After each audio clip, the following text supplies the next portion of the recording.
ससुराली जाँदा चट्टु ज्वाइँको गफगाफ।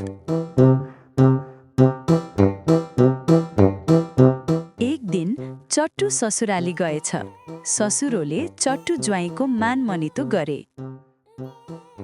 दिउँसोतिर खाजासाजा खाइसकेर ससुरोले चट्टुलाई भनेछ, ज्वाइँ, अब एकछिन यसो गफगाफ गरौँ न। चट्टुले भनेछ, गफसफ त गर्नुहुन्थ्यो, मलाई चाहिँ दिसा च्याप्यो, म दिसा बसेर आउँछु। यति भनेर चट्टु दिसा बस्न गयो। एकछिन पछि त चट्टुले कराउँदै आएर भन्यो, क्या अचम्म भो? ससुरोले सोधे, के भयो ज्वाइँ? चट्टुले भन्यो, गाडामा राखेको मुलाको एउटा पातले गाडा त लच्की पो राख्या छ। गोरुले गाडा तान्नै सकेन। गाडावालेले गोरुलाई कुट्टै गरिराख्या छ। ससुरो दौडेर हेर्न गयो। त्यसपछि सासु आएर चट्टुलाई सोधेछन्, ससुरा किन दौडेका हुन् ज्वाइँ? खै, एउटा तरुनी आई, म सक्कै मस्की, उसैको पछि दौडिए। चट्टुले जवाफ दियो। ट्यासलाई बातकी बुढो, कतापट्टि मुन्टिए हँ ज्वाइँ? सासुले आत्तिँदै सोधे। चट्टुले भन्यो, पूर्वतिर। बुढी उतैतिर दौडी। एकछिन पछि बुढो आएर भन्यो, मैले त गाडा देखिन त।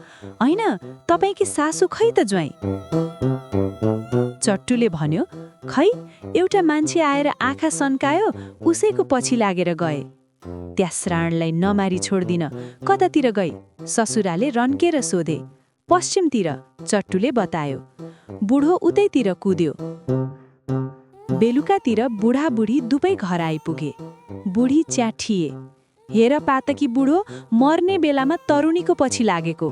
बुढो कुर्लिए, तँलाई बजिनी, गुण्डा खोज्दै हिँड्छेस, अझ मसित निउ खोज्छेस? बुढाबुढीको लुच्छा लुच्छा भएपछि चट्टुले भन्यो, ल भो, अब के को लुच्छा लुच्छा? गफ त गर्यान हो नि मैले।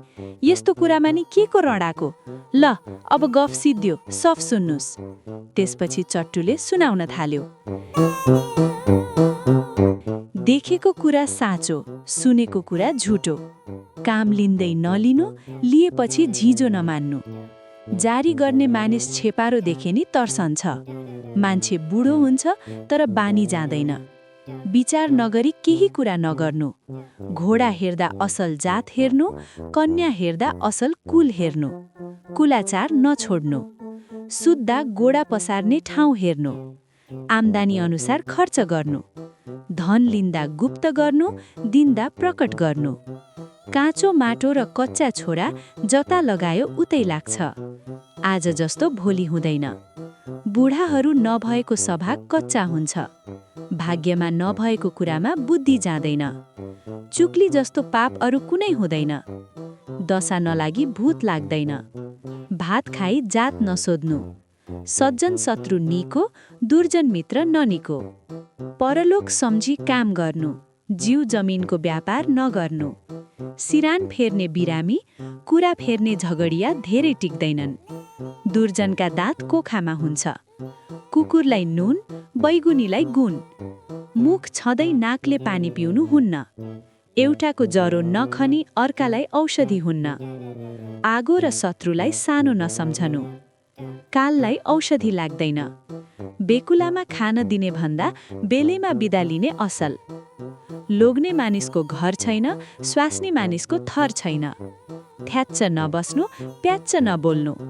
सबै थोक पोखिए उठाउन हुन्छ, कुरा पोखिए उठाउन हुन्न। लौ त, अब सफ पनि सकियो। अब के बाँकी छ? जिल्ल पर्दै ससुराले भने, छैन, अब भात खान मात्र बाँकी छ। ज्वाइँ ससुरा खाना खान बसे। सासुले मासु पकाएर दिए। चट्टुले भन्यो, मासु त खुब मिठो छ नि, कहाँबाट ल्याउनु भो सासूज्यू? सासूले भनिन्, तल घरमा 50 धार्नीको चरो मारेछन्, एक धार्नी ल्याएर पकाएको नि। चट्टु, धत, 50 धार्नीको चरा नि हुन्छ काई? सासु, अनि मुलाको एउटा पातले गाडा लच्किन्छ काई? गफै त हो। चट्टु पनि चुप लाग्यो। ससुरालीमा रात बिताएर चट्टु भोलिपल्ट घर लाग्यो। सुन्नेलाई सुनको माला, भन्नेलाई फूलको माला। भन्ने बेला तात्तातै मुखमा आइजाला, यो कथा चाहिएको बेला बैकुण्ठ जाला।